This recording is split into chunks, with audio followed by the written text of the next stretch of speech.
Durant 5 jours, le port autonome de San Pedro, en collaboration avec le cabinet Fundi Consulting, a organisé un séminaire de formation au Code international pour la sûreté des navires et des installations portuaires.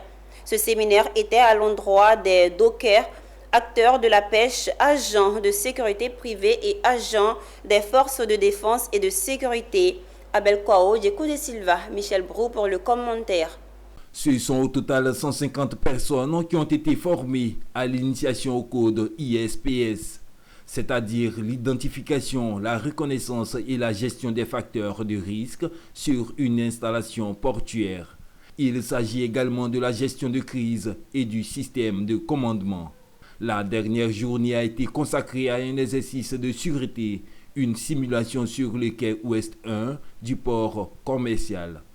Au terme de l'exercice, Pascal José Dali, directeur des infrastructures et des grands travaux représentant le directeur général du port autonome, et colonel Augustin Fossou, représentant le directeur général des affaires maritimes et portuaires, ont donné les objectifs de cette simulation.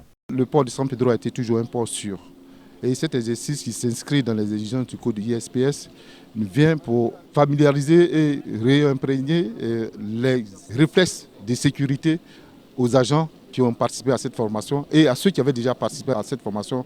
Les nouveaux récipiendaires, 150 personnes qui ont été identifiées par corps d'activité que vous avez tout à l'heure vu et qui ont été primées, ont subi une formation. Ici, au niveau de San Pedro, le code ISPS est présenté, mais pour de temps en temps se rendre compte de l'efficacité de la situation, parce qu'il ne faut pas attendre qu'une attaque arrive avant qu'on ne vérifie.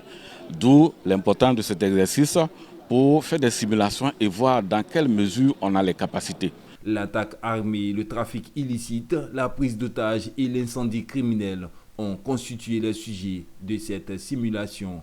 Les unités spécialisées se sont mobilisées pour la gestion de cette crise. Je salue la tenue de cette activité qui tend à mettre les différents acteurs portuaires dans des conditions qui puissent être les conditions les plus optimales. Étaient présents à cette cérémonie de simulation les responsables du cabinet Fundi Consulting, des autorités militaires, des partenaires et des acteurs de la communauté portuaire.